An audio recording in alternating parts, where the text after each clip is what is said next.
सम्पूर्णमा नमस्कार।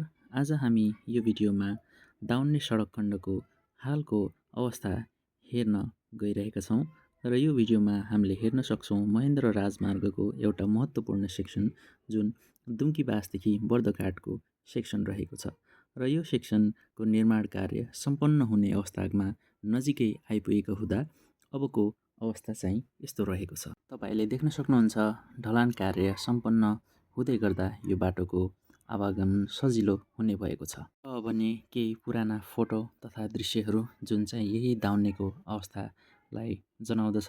कुनै बेलाको धुलाम्य अवस्था, कष्टकर अवस्था र निकै दुःख पाइएको अवस्था, जहाँ तपाईँ देख्न सक्नुहुन्छ गाडीहरू कुर्दा कतिसम्मको धुलो हुने गर्दथ्यो र सो बाटोमा हिँड्दा ज्यानै जोखिममा राखेर हिँड्नुपर्ने अवस्था पनि हामीले भोगेका नै थियौँ।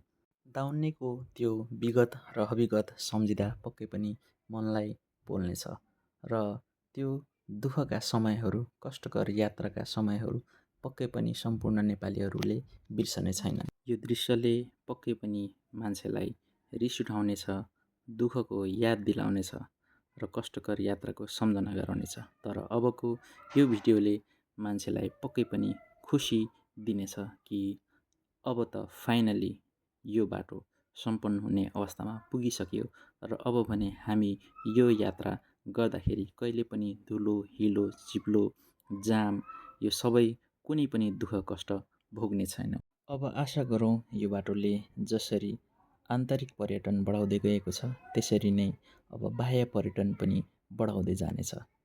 अब आशा गरौँ त्यो दुःख कष्ट अब हामीले कहिले भोग्नु नपरोस्। र भने यो दृश्य देख्न सक्नुहुन्छ यो दाउन्नेबाट खिचेको तस्बिर हो र दाउन्नेको यो कुन सेक्सनबाट देख्न सकिन्छ कृपया कमेन्टमा लेख्नुहोला। धन्यवाद।